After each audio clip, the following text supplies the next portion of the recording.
आप सभी का हमारे YouTube चैनल एंजल क्लासेज में हार्दिक अभिनंदन है। My self Poonam Booker. आज हम आपके लिए ज्योग्राफी का एक नया टॉपिक लेके आए हैं। उसका नाम है पृथ्वी की गतियां। उम्मीद है आपने पिछला टॉपिक जो हमने करवाया था अक्षांश और देशांतर अच्छी तरह से कर लिया होगा और आपको अच्छी से समझ भी आ गया होगा। अगर आपको समझ नहीं आता है या फिर कुछ कंफ्यूज है तो हमें कमेंट करके जरूर बताना। इसके अलावा हमारा एक टेलीग्राम चैनल भी है जिसका लिंक डिस्क्रिप्शन या कमेंट बॉक्स में मिल जाएगा। आप उस पर जाकर भी उसे ज्वाइन कर सकते हैं और कोई भी डाउट हमें पूछ सकते हैं। ठीक है। और आपको पता होगा हम किस तरह से कराते हैं। आपको बिल्कुल शॉर्ट नोट्स लिखवाते भी है और साथ में समझाते भी है। हम स्टार्ट करते हैं अपना टॉपिक पृथ्वी की गतियां। ठीक है। आपको पता होगा पृथ्वी है, ये है पृथ्वी और ये है सूर्य। ठीक है।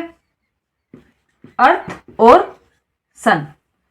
पृथ्वी अपने अक्ष पर 23.5 डिग्री झुकी हुई है। याद रखना, पृथ्वी अपने अक्ष पर 23.5 डिग्री झुकी हुई है। ठीक है। और ये अपने अक्ष पर घूमती है। एक तो अपने अक्ष पर घूमती है यानी अपनी जगह, जैसे ये पृथ्वी मान लिया। ठीक है। और ये इस तरह से झुकी हुई है। ठीक है। एक तो ये इस तरह से घूमती है अपने अक्ष पर, और एक जैसे ये सूर्य है। ठीक है। और एक इस तरह से घूमती है। ठीक है। समझ में आ गया। पृथ्वी दो तरह से घूमती है, एक तो इस तरह से अपने अक्ष पर घूमती है और एक इस तरह से सूर्य के चारों ओर घूमती है। ठीक है। याद रखना। अब हम बात करते हैं दो प्रकार से घूमती है। पहला है घूर्णन गति। मैंने बताया था पृथ्वी अपने अक्ष पर 23.5 डिग्री झुकी हुई है। जब ये इस तरह से घूमती है, अपने अक्ष पर घूमती है, तो इसे हम घूर्णन गति कहते हैं। ठीक है। याद रखना, पृथ्वी अपने अक्ष पर घूमती है तो उसे घूर्णन गति कहते हैं। आप जो मैं बोल रही हूं या फिर मैं आपके लिए डायग्राम बना रही हूं या फिर कुछ भी लिखवा रही हूं, आप उसे नोट डाउन करते रहना। इस तरह से आपके नोट्स तैयार हो जाएंगे। ठीक है। अब नोट डाउन कीजिए। घूर्णन गति क्या होता है? अपने अक्ष पर घूमना।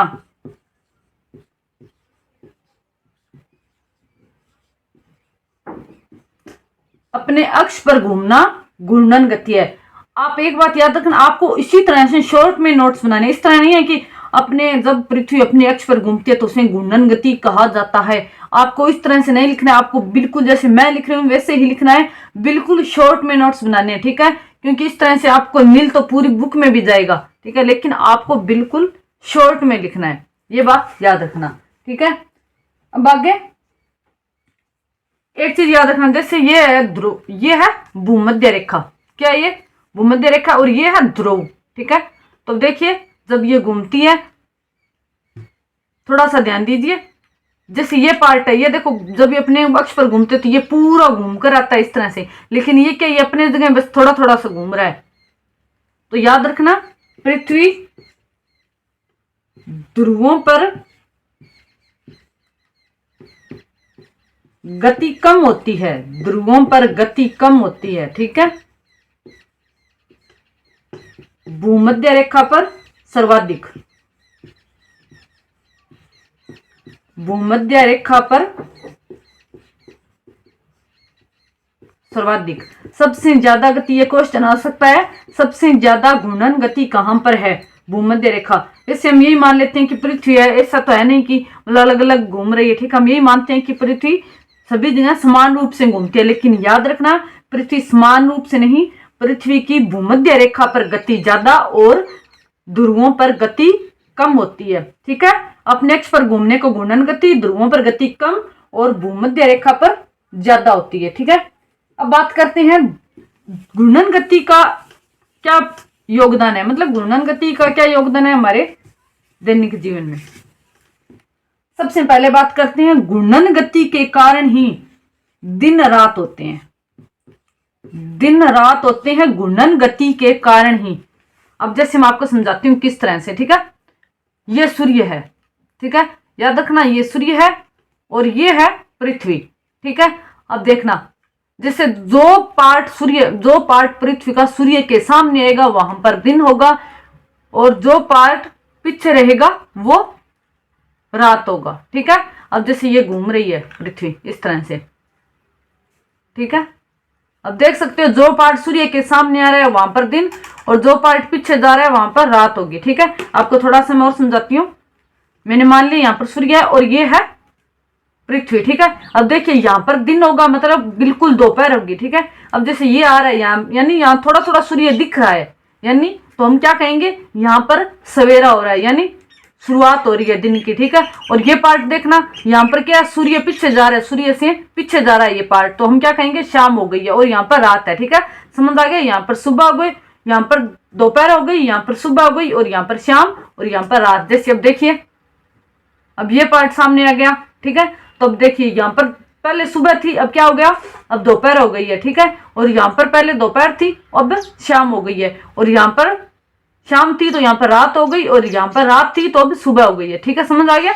इसी तरह से चलता रहता है, जो पार्ट सूर्य के सामने वहां पर सुबह, और जो थोड़ा थोड़ा सूर्य दिखाई दे रहा है, यानी यहाँ पर दिन की शुरुआत हो रही है।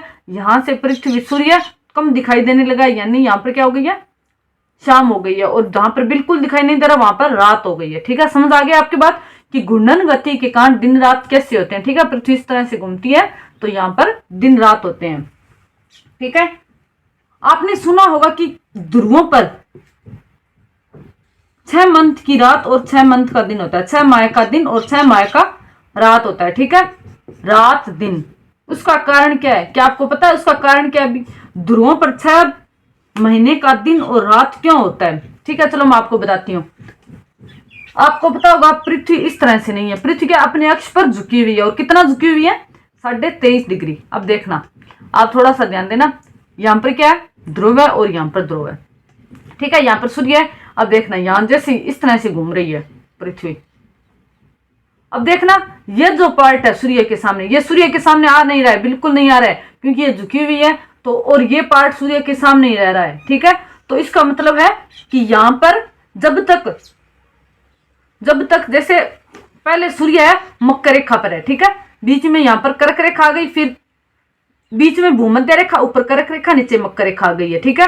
तो ये घूम रहा है, मकर रेखा पर सूर्य है, तो ये घूम रहा है, सूर्य सिर्फ दक्षिणी ध्रुव पर दिखाई देगा, ठीक है, और वहां पर इस तरह से घूमती रहेगी। तो ये आपको पता होगा ध्रुव एक पॉइंट के रूप में है, ठीक है। तो वहां पर मतलब जैसे इस तरह से घूमती है। अब देखना, अब यहाँ पर घूमती है, ठीक है, क्योंकि ये तो थोड़ा चपटा है तो समझ नहीं आ रहा है, लेकिन ये गोल होता तो आपको ज्यादा समझ आता, ठीक है। तो ये मतलब इस तरह से देखिए, ये इस पर पूरा टाइम प्रकाश पड़ रहा है ना, पूरा टाइम ये सूर्य के सामने, इस कारण जब मकर रेखा पर सूर्य होता है तो दक्षिण ध्रुव पर दिन होता है, और जब सूर्य कर्क रेखा पर आ जाता है, तो उत्तरी ध्रुव पर दिन होता है और दक्षिण ध्रुव पर रात होती है, ठीक है। अब याद रखना, घूर्णन गति के कारण रात दिन 6 मंथ का नहीं होता है, याद रखना, घूर्णन गति के कारण नहीं होता, घूर्णन गति के कारण सिर्फ दिन रात होते हैं। और इसकी लंबी अवधि, रात और दिन की लंबी अवधि का रीजन क्या है, पृथ्वी का अपने अक्ष पर झुका होना। याद रखना, पृथ्वी का अपने अक्ष पर झुका होना क्या रीजन है, 6 मंथ का दिन और रात। इसके अलावा आपने देखा होगा हमारे यहाँ सर्दियों में रात लंबी और दिन छोटे होते हैं, उसी तरह से गर्मियों में दिन लंबे और रात छोटी होती है, तो उसका रीजन भी यही है, पृथ्वी का अपने अक्ष पर झुका होना। क्वेश्चन आ सकता है कि दिन और रात की अवधि की लंबाई का जो भी डिफरेंस है वो किसके कारण है, तो मतलब घूर्णन गति के कारण, या फिर आ सकता है पृथ्वी का अपने अक्ष पर झुका होना। तो याद रखना, पृथ्वी का अपने अक्ष पर झुका होने के कारण दिन और रात की अवधि में डिफरेंस होता है, ना कि घूर्णन गति के कारण। घूर्णन गति के कारण सिर्फ दिन और रात होते हैं, लेकिन पृथ्वी के अपने अक्ष पर झुके होने के कारण दिन और रात की अवधि में डिफरेंस होता है, ठीक है। समझ आ गया? अगर आपको कुछ समझ नहीं आ रहा है तो हमें कमेंट करके जरूर बताना। अब आगे बात करते हैं। चलो मैं आपको एक क्वेश्चन बताती हूँ, पूछती हूँ, आपको ऑप्शन देती हूँ, आप बताना। क्वेश्चन है, दिन की लंबाई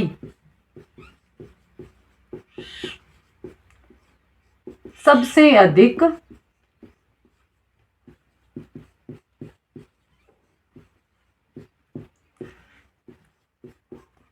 कहां पर होगी। क्वेश्चन है दिन की लंबाई सबसे अधिक कहां पर होगी। ठीक है,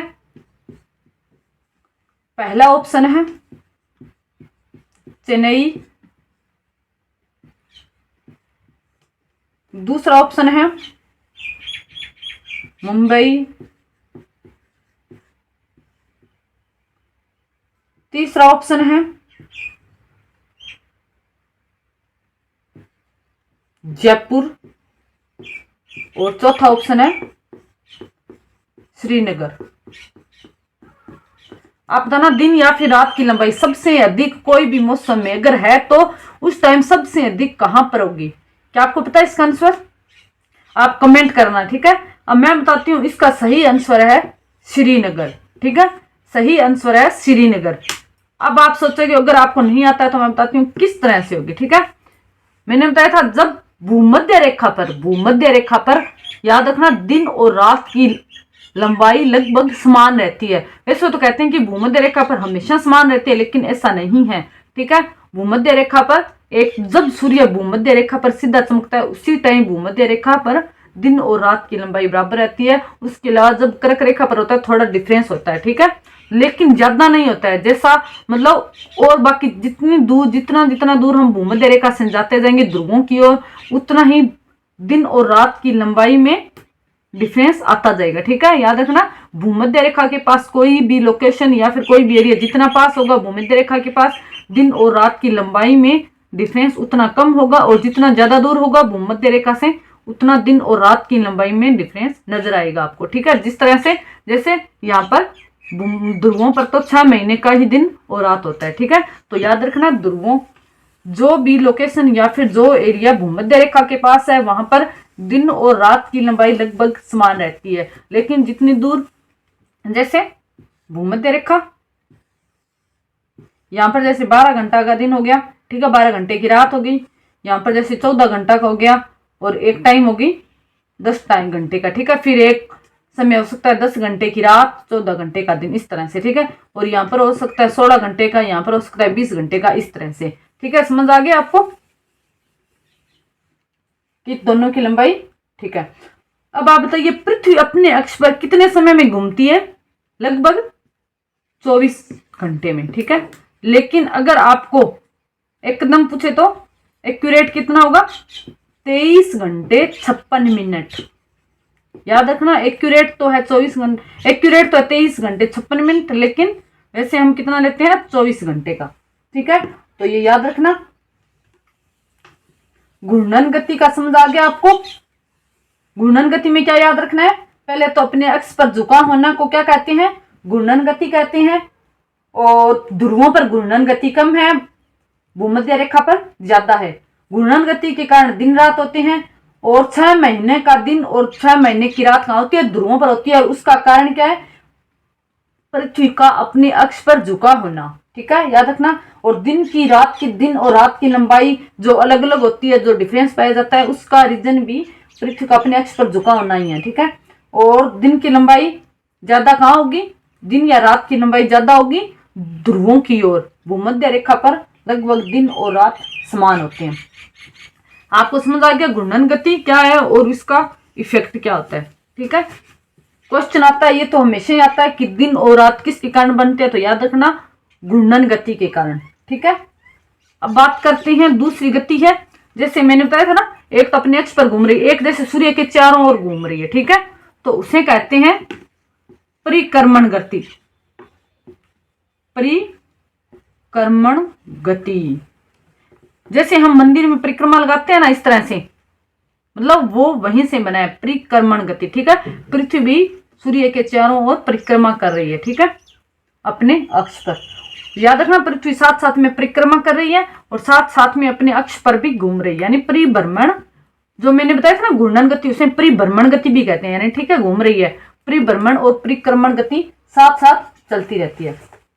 ठीक है, ये तो समझ आ गया। परिक्रमण गति क्या है? नोट करना, सूर्य के चारों ओर घूमना। सूर्य के चारों ओर घूमना।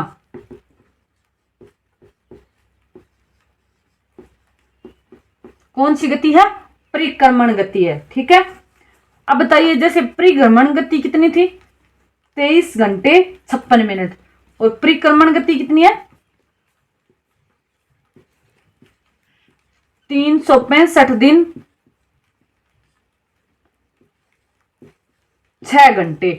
याद रखना, वैसे हम बोलते हैं 365 दिन, लेकिन एक्यूरेट पूछे तो 365 दिन 6 घंटे। ठीक है, और यही 6 घंटे चौथे साल में एक साल पूरा बन जाते हैं। 6 प्लस 6 प्लस 6 प्लस 6 यानी 24 घंटे बन गए। इसी कारण हर चौथा साल एक लीप वर्ष होता है, और इस कारण उसमें कितने दिन होते हैं? 366 दिन मानते हैं होते हैं। ठीक है, और यानी वो 29 फरवरी एक्स्ट्रा होती है। ठीक है, याद रखना पृथ्वी की, लेकिन हम कितना मानते हैं? वैसे हम मानते हैं 365, अगर एक्यूरेट पूछे तो 365 दिन 6 घंटे। ठीक है, अब बात करते हैं परिक्रमण गति का। जैसे परिभ्रमण या फिर घूर्णन गति के कारण दिन रात होते हैं, तो लेकिन परिक्रमण गति के कारण क्या होता है? मौसम परिवर्तन। मौसम नहीं, ऋतु परिवर्तन बोलेंगे इसे हम। मौसम तो एक दिन का होता है, लेकिन ऋतु लंबे टाइम की होती है। ठीक है, इसे हम बोलते हैं ऋतु परिवर्तन। परिक्रमण गति के कारण ऋतु परिवर्तन होती है। ठीक है, ये सन है और ये इस तरह से पृथ्वी घूमेगी। ठीक है, आपने दो सुना है क्या? एक तो संक्रांति, एक विषु। वैसे संक्रांति तो सबने सुना होगा, मकर संक्रांति वाली, लेकिन ये संक्रांति वो नहीं है। ठीक है, याद रखना, मकर संक्रांति जो हम मनाते हैं, ठीक है, 14 जनवरी को, ये संक्रांति वो नहीं है। ये करक संक्रांति मकर संक्रांति है। ठीक है, और ये विषु। अब हम बात करते हैं, जैसे पृथ्वी है, यहां पर है पृथ्वी। ठीक है, यहां से यहां पर और यहां पर। ठीक है, ये पृथ्वी ये घूम रही है इस तरह से। ठीक है, सबसे पहले यहां पर बात करते हैं, पृथ्वी यहां है। ठीक है, और सूर्य की किरणें भूमध्य रेखा पर, सूर्य की किरणें भूमध्य रेखा पर सीधी पड़ रही है। ठीक है, यहां पर है पृथ्वी की पर सूर्य की किरणें भूमध्य रेखा पर सीधी पड़ रही है। ठीक है, और ये तारीख होगी 21 मार्च को, यानी 21 मार्च को भूमध्य रेखा पर सूर्य की किरणें लंबवत पड़ती है। ठीक है, जिसे हम विषुव कहते हैं, विषुव। ठीक है, और कौन सा होगा वो? बसंत। जैसे आपको इस तरह से याद रखते हैं, जैसे भारत में होता है ना, मार्च में बसंत ऋतु होती है, तो उस तरह से आप याद रख सकते हैं। जैसे मैं आपको थोड़ा सा याद करवाती हूँ, एक मार्च में क्या होता है? बसंत ऋतु होती है, यानी स्टार्टिंग होती है बसंत ऋतु की। ठीक है, उससे बसंत याद रख सकते हैं। और भूमध्य रेखा, जिसे हम विषुवत रेखा भी कहते हैं, तो उसका हम विषुव ले लेते हैं, यानी क्या हो गया? बसंत विषुव। ठीक है, याद रखना इस तरह से। 21 मार्च को क्या होता है? बसंत विषुव। और क्यों होता है? क्योंकि सूर्य की किरणें विषुवत रेखा यानी भूमध्य रेखा पर सीधी पड़ती है। समझ आ गया? 21 मार्च को यहाँ है। ठीक है, अब आगे जा रही है पृथ्वी और यहां आ गई। ठीक है, अब क्या हो गया? जैसे थोड़ा सा यहां पर बताती हूँ आपको, ये पृथ्वी है, ये भूमध्य रेखा है, ये कर्क रेखा है और मकर रेखा है। मैंने कल आपको बताया था ना कि सूर्य की किरणें कर्क रेखा और मकर रेखा के बीच ही लंबवत पड़ती है, उसके ऊपर सूर्य की किरणें लंबवत नहीं पड़ती, उसके ऊपर पृथ्वी पर सूर्य की किरणें तिरछी पड़ती है। ठीक है, तो याद रखना सूर्य मतलब यहां से यहां तक ही जाता है, पर हाँ याद रखना सूर्य नहीं जाता है, पृथ्वी घूमती है। लेकिन हम मानते ये है कि सूर्य जाता है, लेकिन याद रखना सूर्य एक जगह स्थिर है, वो नहीं घूम रहा है, पृथ्वी घूम रही है। ठीक है, अब यहां पर आ गई। यहां पर पहले क्या हो गया? मार्च के बाद अप्रैल मई, 2 मंथ छोड़, अप्रैल मई को छोड़ दिया, और उसके बाद आ गया जून आ गया। ठीक है, कर्क रेखा पर सूर्य की किरणें सीधी पड़ेगी। अब कर्क रेखा पर हम कहां पर है? उत्तरी ध्रुव में, उत्तरी गोलार्ध में हम। ठीक है, और हमारे गर्मी कब होती है? यहाँ पर जून में होती है सबसे ज्यादा गर्मी, तो यानी क्योंकि और कर्क रेखा हमारे पास है, तो हम क्या मानते हैं कि कर्क रेखा पर जून में सिद्धि पड़ती है, ठीक है। और वो तारीख क्या होगी, 21 जून, ठीक है। याद रखना 21 जून को सूर्य की किरणें कहां पर सिद्धि पड़ेगी, कर्क रेखा पर पड़ेगी, ठीक है। और उससे क्या बोलेंगे हम, संक्रांति।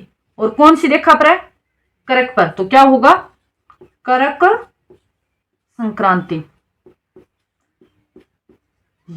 यह टॉपिक अच्छे से करना, क्योंकि इससे यही क्वेश्चन आते हैं कि संक्रांति कब है, कर्क संक्रांति कब होती है, कर्क संक्रांति कैसे होती है। मतलब जैसे सूर्य पर कर्क रेखा पर होता है उस तरह से तारीख पूछ लेते हैं, ठीक है। विषुव की तारीख पूछ लेते हैं, बसंत विषुव की और एक शरद विषुव की, ठीक है। आप याद रखना पूरा जो मैं आपको बता रही हूँ, जो लिखवा रही हूँ, ये डायग्राम बना लेना साथ में अपनी नोट्स में और याद करना, ठीक है। इतना कठिन नहीं है, लेकिन आप इसे थोड़ा सा समझ कर करना, ठीक है। अगर आप रटने बैठ जाओगे तो आपको याद नहीं होगा, और अगर याद हो भी जाएगा तो आप जल्दी ही भूल जाओगे। लेकिन अगर आप समझ कर करोगे तो आपको ज्यादा टाइम तक याद रहेगा, ठीक है। यहां पर आ गई कर्क रेखा पर, ठीक है। अब वापिस कर्क रेखा पर आ गई है पृथ्वी, सूर्य की किरणें, ठीक है। अब वापिस कहां पर जाएगी, इससे आगे तो जाएगा नहीं, तो वापिस आएगी कहां पर, भूमध्य रेखा पर, यानी वापिस से भूमध्य रेखा पर सूर्य की किरणें सिद्धि पड़ेगी, ठीक है। जून आ गया, जून के बाद जुलाई और अगस्त, 2 मंथ को छोड़ देते हैं, जुलाई और अगस्त को। कौन सा मंथ आ गया, सितंबर, ठीक है। यानी 23 सितंबर को 23 सितंबर को सूर्य की किरणें भूमध्य रेखा पर सीधी पड़ेगी, ठीक है। समझ आ गई, लंबवत। और एक बात, अब यहां पर किसकी शुरुआत होगी, शरद ऋतु की शुरुआत होगी, तो हम बोलेंगे इसे शरद, और कौन सी रेखा, ये विषुवत रेखा, यानी शरद विषुव। समझ आ गया, शरद विषुव, कंफ्यूज नहीं होना, शरद विषुव और बसंत विषुव में। याद रखना, बसंत विषुव मार्च में और शरद विषुव सितंबर में, ठीक है। मैंने आपको बता दिया, बसंत की शुरुआत मार्च से होती है तो बसंत हो गया, और शरद की शुरुआत सितंबर से होती है तो सितंबर आ गया, ठीक है। इस तरह से याद रखना। और 21 मार्च 23 सितंबर, ठीक है। कर्क संक्रांति हो गई 21 जून को, ठीक है। अब सूर्य यहां पर आ गया विषुवत रेखा पर, अब वापस कहां पर जाएगा, मकर रेखा की ओर जाएगा, ठीक है।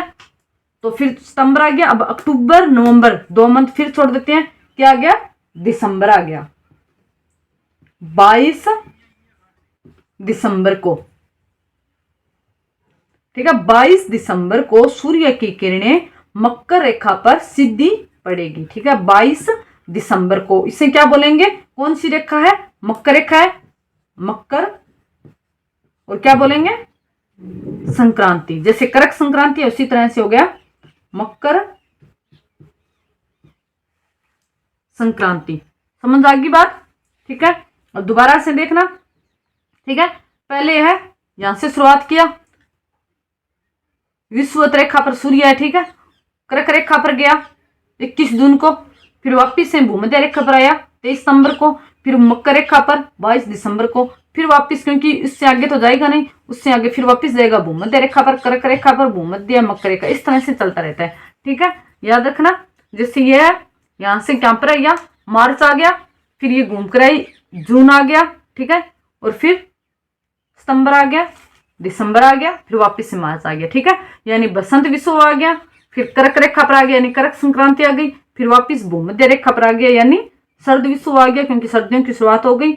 और उसके बाद मकर रेखा पर आ गया, यानी मकर संक्रांति, फिर वापिस से भूमध्य रेखा पर आ गया, ठीक है, बसंत विषुव। इसी तरह से पूरा चक्कर लगाती रहती है। समझ आ गया आपको, सिंपल सी बात है, ठीक है। अगर आप पहली बार करें थोड़ा सा कठिन लगेगा, लेकिन इतना कठिन भी नहीं है कि आपको याद ना हो, ठीक है, समझना है। बिल्कुल एक बार दोबारा से करवा देती हूँ शॉर्ट में, ठीक है। सूर्य पृथ्वी अपने अक्ष पर घूम रही है इस तरह से, ठीक है, इसका ये परिक्रमा कर रही है, ठीक है। 21 मार्च को जैसे पहले भूमध्य रेखा पर है, ठीक है, भूमध्य रेखा से कर्क रेखा पर गई, कर्क रेखा से वापिस भूमध्य रेखा पर, भूमध्य रेखा से मकर रेखा पर, मकर रेखा से वापिस भूमध्य रेखा पर।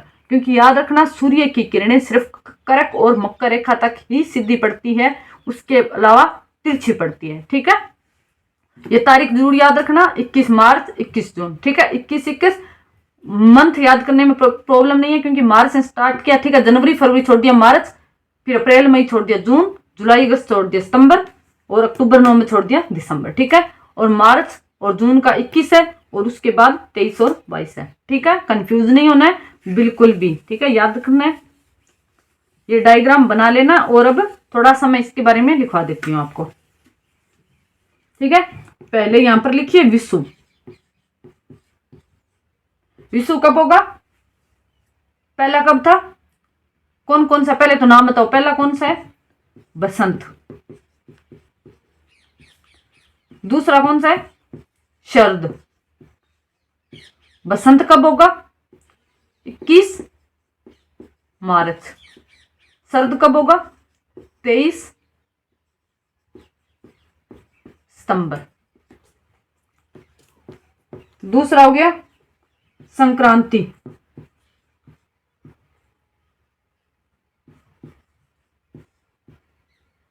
कौन कौन सी है? 2 है, करक, दूसरी मकर। करक संक्रांति कब है? 21 मार्च था यहां पर, 21 जून।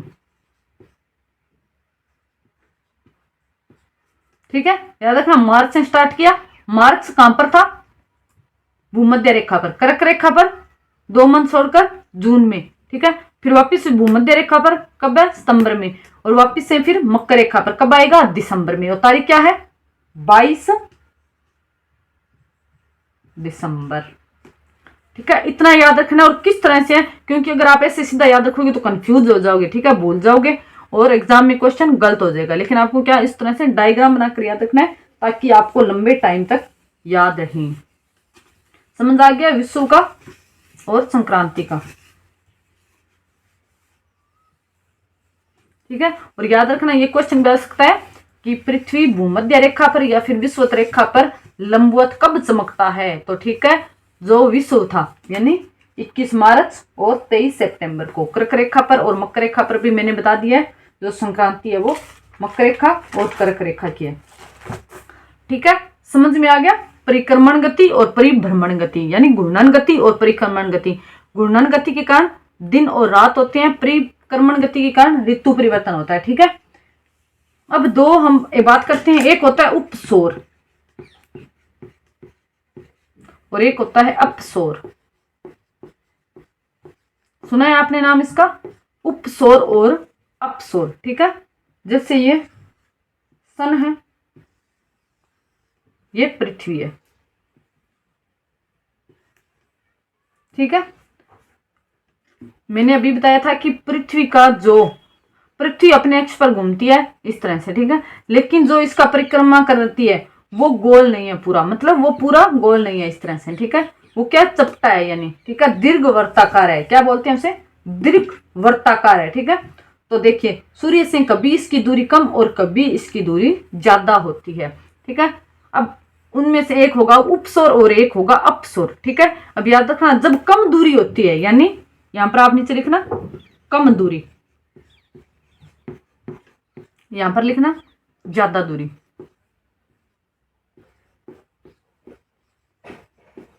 ठीक है, अब मुझे पता है इसमें कंफ्यूज हो जाते होंगे, बहुत सारे कंफ्यूज होते जाएंगे।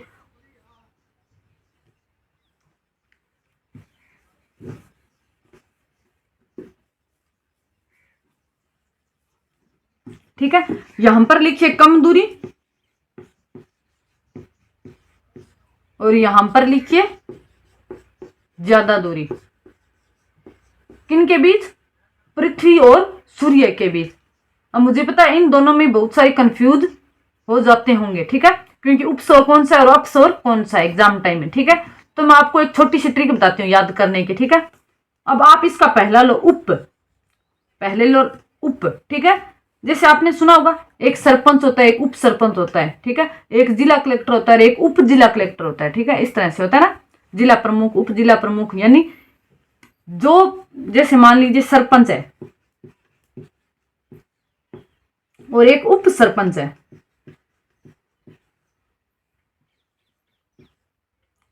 दोनों में बड़ा कौन सा होगा? सरपंच। छोटा कौन सा होगा? उप वाला। ठीक है, उप सरपंच। याद रखना, यानी जो जहां पर उप लग जाता है वो छोटा हो जाता है। ठीक है, तो इसे याद रखना, ये कम दूरी वाला उप वाला है। ठीक है, आसानी से याद रह जाएगा। कम दूरी वाला उपसौर, ज्यादा दूरी वाला अपसौर। ठीक है, अब हम बात करते हैं इससे क्या होता है, ठीक है। अब मैं जैसे आपको बताती हूँ, अब ये भी याद रखना है उपसौर कब होता है और अपसौर कब होता है, ठीक है। उपसौर 3 जनवरी को, अपसौर 4 जुलाई को, ठीक है। याद रखना 3 जनवरी को और 4 जुलाई को। और मैं इसे थोड़ा समझाती हूँ आपको, ठीक है।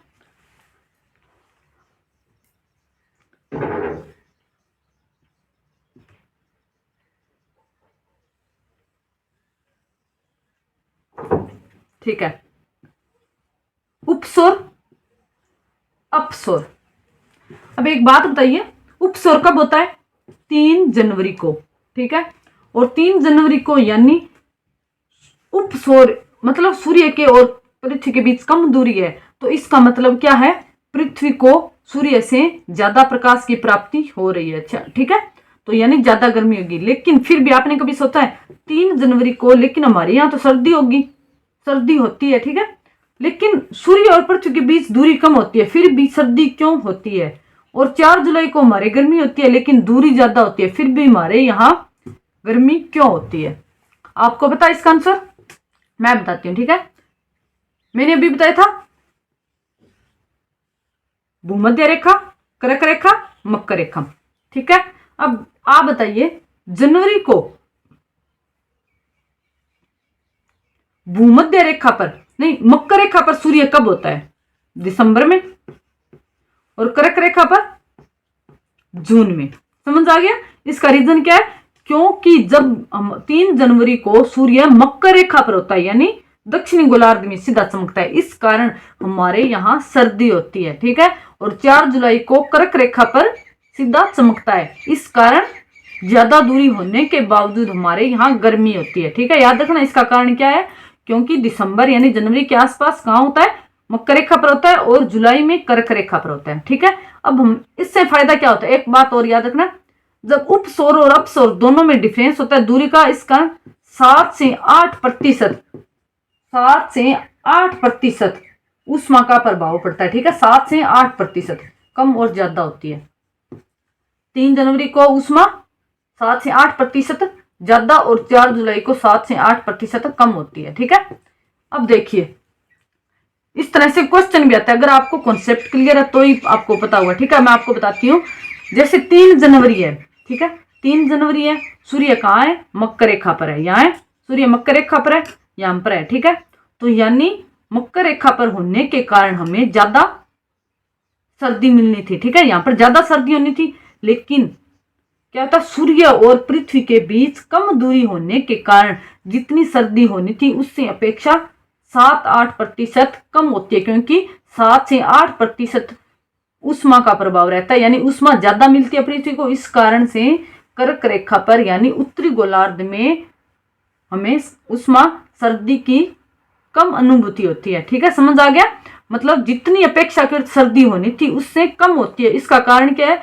क्योंकि सूर्य और पृथ्वी के बीच कम दूरी है, ठीक है। यानी 7 से 8% ज्यादा रहती है। और भूमध्य रेखा पर यानी दक्षिणी गोलार्ध में जितनी गर्मी होनी थी, ठीक है, उससे ज्यादा होती है। क्यों? क्योंकि एक तो मकर रेखा पर सूर्य है और एक और इन दोनों के बीच दूरी भी कम है, इसलिए। समझ आ गया?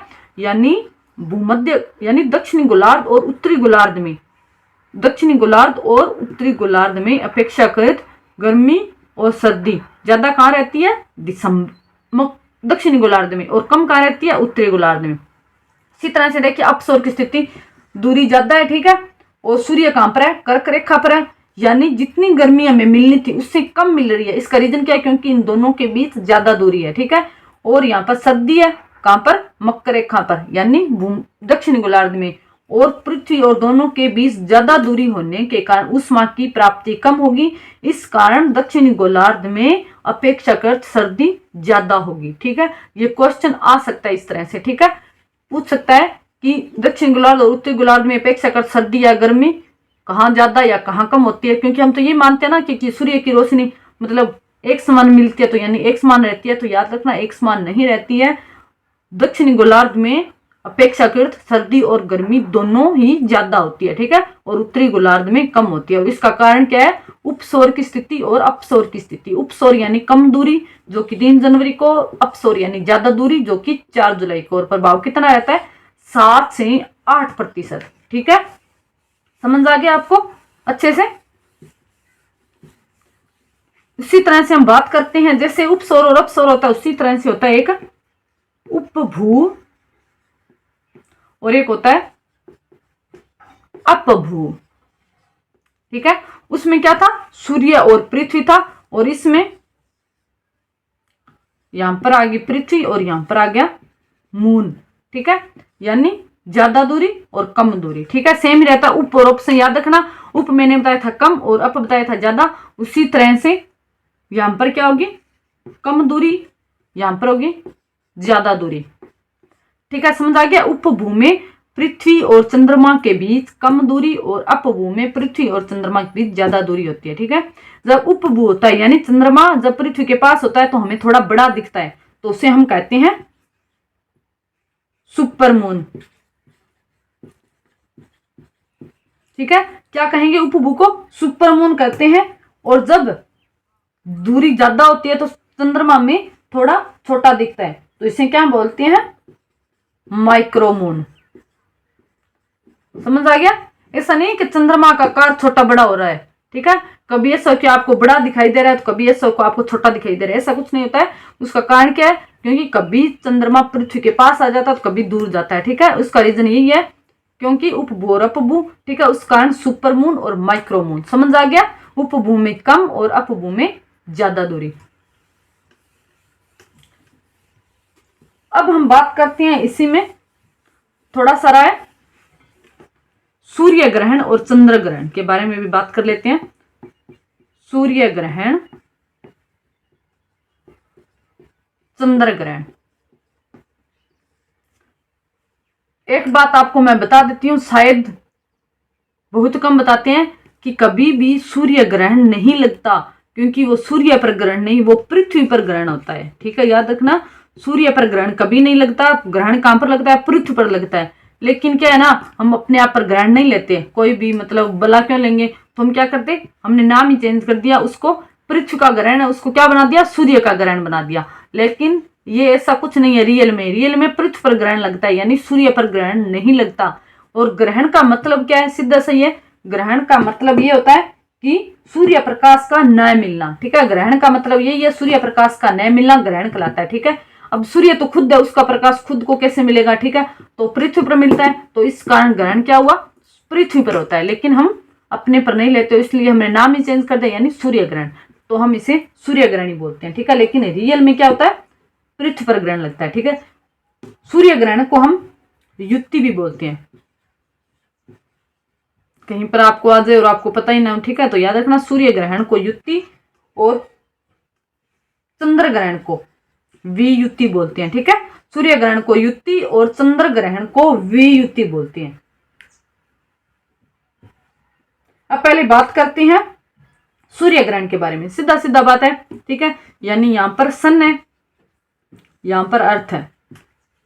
सूर्य ग्रहण का मतलब क्या है? सीधा सीधा है, पृथ्वी, मतलब ग्रहण का मतलब मैंने बता दिया, सूर्य प्रकाश का ना मिलना, ठीक है। अब सूर्य और पृथ्वी को, पृथ्वी पर सूर्य का प्रकाश सीधा सीधा मिल रहा है, लेकिन ये कब नहीं मिलेगा? जब इनके बीच, दोनों के बीच कोई तीसरा आ जाएगा। और तीसरा कौन है? चंद्रमा। समझ आ गया? चंद्रमा, ठीक है। यानी सिंपल सी बात है, जब सूर्य और पृथ्वी के बीच चंद्रमा आ जाता है, सूर्य और पृथ्वी के बीच चंद्रमा आ जाता है, तो सूर्य की किरणें सीधी पृथ्वी पर नहीं जा पाती है, और इस कारण हमें लगता है कि सूर्य को ग्रहण लग गया, यानी उसका रोज सूर्य का प्रकाश हमें पूरा नहीं मिल पाता है। समझ आ गया? तो इसे सूर्य ग्रहण कहते हैं। यानी वो कहां होता है? पृथ्वी पर ग्रहण होता है, पृथ्वी पर उसका प्रकाश नहीं आ पाता है, ठीक है, ठीक है। इसमें भी आपने देखा होगा, कभी आधा सूर्य ग्रहण होता है, कभी पूर्ण होता है, ठीक है। उसका मतलब क्या है? जब पूरी रोशनी नहीं आ पाती है तो उसे बोलते हैं पूर्ण सूर्य ग्रहण, और जब आधी नहीं आती है तो उसे बोलते हैं अंशकालिक सूर्य ग्रहण, ठीक है। और आपने एक सुना होगा कि सूर्य ग्रहण को नंगी आंखों से नहीं देखना चाहिए, ठीक है, सीधा आंखों से नहीं देखना चाहिए। उसका कारण क्या है? क्योंकि जब ग्रहण लगता है तो यूवी जो यूवी होती है, अल्ट्रा वायलेट किरणें होती है, ठीक है, यूवी किरणों की अधिकता होती है जो कि हमारे रेटिना पर सीधा असर डालती है। यह रेटिना को खत्म भी कर सकती है, ठीक है। अगर ज्यादा टाइम तक हम सूर्य ग्रहण को देखते रहें तो हमारी आंखों की रोशनी जा सकती है, ठीक है। तो हमेशा ध्यान रखना कि कभी भी सूर्य ग्रहण को नंगी आंखों से नहीं देखना चाहिए। उसका रीजन यही है, वैसे कोई अंधविश्वास नहीं है, उसका रीजन ये है कि यूवी किरणों के कारण हमारी रेटिना पर बुरा प्रभाव पड़ता है, ठीक है। और याद रखना, सूर्य ग्रहण हमेशा अमावस्या को लगता है, सूर्य ग्रहण हमेशा अमावस्या को लगता है, लेकिन जरूरी नहीं है कि हर अमावस्या को सूर्य ग्रहण लगे, ठीक है, लेकिन अमावस्या को लगता है। लेकिन याद रखना, जैसे अब मैं आपको बताती हूँ, जैसे ये है पृथ्वी, ठीक है, बीच में ये चंद्रमा आ गया और यहाँ पर सूर्य है, ठीक है। अब देखना, यहाँ पर सूर्य की रोशनी, आपने सुना होगा कि पूरी विश्व पर सूर्य ग्रहण नहीं लगता एक साथ, ठीक है। कभी अमेरिका वाला देख सकते हो, आपने सुना होगा भारत में सूर्य ग्रहण नहीं दिखाई देगा। उसका रीजन यही है क्योंकि जब ये पार्ट पीछे होगा तो सूर्य ग्रहण कैसे दिखाई देगा, ठीक है, यानी थोड़े से पार्ट पर सूर्य ग्रहण लगेगा। इस तरह से जरूरी नहीं है कि पूरे पार्ट पर लगे, ठीक है। तो विश्व में कुछ पार्ट पर सूर्य ग्रहण दिखाई देता है और कुछ पर उसका असर नहीं होता है, ठीक है। इसका रीजन यही है, ठीक है। सूर्य ग्रहण समझ आ गया, सीधी सी बात है। सूर्य की किरणें पृथ्वी पर सीधी जाती है, लेकिन कई बार चंद्रमा के आ जाने के कारण सूर्य की किरणें सीधी नहीं पहुंच पाती है, जिस कारण ग्रहण लग जाता है, जो कि पृथ्वी पर ग्रहण होता है लेकिन हम सूर्य ग्रहण बोलते हैं, ठीक है, और जो लगता है अमावस्या को, ठीक है। और यूवी किरणें सीधी आने के कारण हमारी रेटिना पर असर डालती है, इस कारण सूर्य ग्रहण को नहीं देखना चाहिए नंगी आंखों से, ठीक है। अब बात करते हैं चंद्र ग्रहण की, ठीक है, बात करते हैं चंद्र ग्रहण की, ठीक है। चंद्र ग्रहण कब होता है? पूर्णिमा को,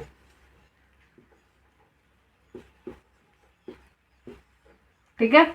आपको पता होगा कि चंद्रमा रोशनी कहां से प्राप्त करता है?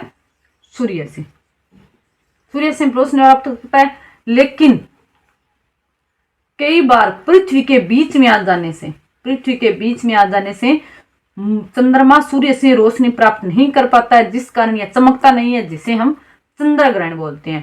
सीधी सी बात है कि चंद्रमा सूर्य से रोशनी प्राप्त नहीं करता है, उससे चंद्र ग्रहण बोलते हैं। उसका रीजन है पृथ्वी के बीच में आ जाना, ठीक है, समझ आ गया। तो कंफ्यूजन नहीं होना सूर्य ग्रहण और चंद्र ग्रहण में, ठीक है।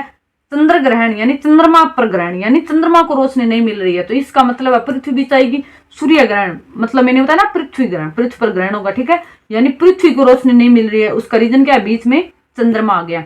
तो आपको बिल्कुल कंफ्यूज नहीं होना, सिंपल सी बात है, सूर्य ग्रहण और चंद्र ग्रहण। और ये होता है पूर्णिमा को, लेकिन जरूरी नहीं है हर पूर्णिमा का चंद्र ग्रहण हो। उसका रीजन क्या है? मतलब पूर्णिमा और अमावस्या को, हर पूर्णिमा को सूर्य ग्रहण चंद्र ग्रहण न होने का रीजन है पृथ्वी, चंद्रमा और सूर्य तीनों का एक तल पर न होना, ठीक है। ये तीनों एक तल में नहीं है, ये झुकी हुई है, चंद्रमा भी झुका हुआ है, इस कारण ये तीनों जरूरी नहीं है हर पूर्णिमा या फिर हर अमावस्या को एक सीधी रेखा में हो और ग्रहण लगे, ठीक है, समझ आ गया। आज हमने आपको क्या क्या करवाया है? आज हमने आपको करवाया है, पहले करवाया था घूर्णन गति, उसके बाद करवाया है परिभ्रमण, उसके बाद उपसौर अपसौर,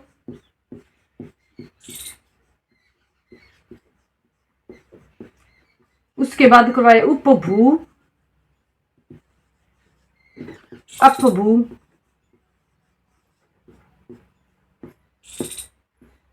और उसके बाद करवाया है सूर्य ग्रहण और चंद्र ग्रहण, ठीक है। इतने टॉपिक समझ आ गए होंगे आपको, ठीक है। अगर आप इतना पढ़ लेते हो तो आपको और कहीं से पढ़ने की जरूरत नहीं है, चाहे आपका कोई भी एग्जाम हो, चाहे उसमें सिंपल क्वेश्चन आते हो या फिर डीपली आते हो, ठीक है। आपका पूरा कॉन्सेप्ट और पूरे क्वेश्चन यहीं से आएंगे, लेकिन इसके लिए जरूरी है आप जो भी मैं बोलती हूँ, जो भी मैं आपको नोट करवाती हूँ, उसे नोट करना और उसे अपने नोट्स में लिखना और रिवीजन करना, ठीक है। अगर आपको कुछ समझ नहीं आता या फिर आप कुछ और टॉपिक पहले करना चाहते हो या कुछ भी आपके मन में डाउट है तो हमें कमेंट करके जरूर बताना। अगर हमारे द्वारा करवाई गई ये क्लास आपको अच्छी लगती हो तो हमारे चैनल को सब्सक्राइब करना, लाइक करना, शेयर करना। आज के लिए बस इतना ही, धन्यवाद।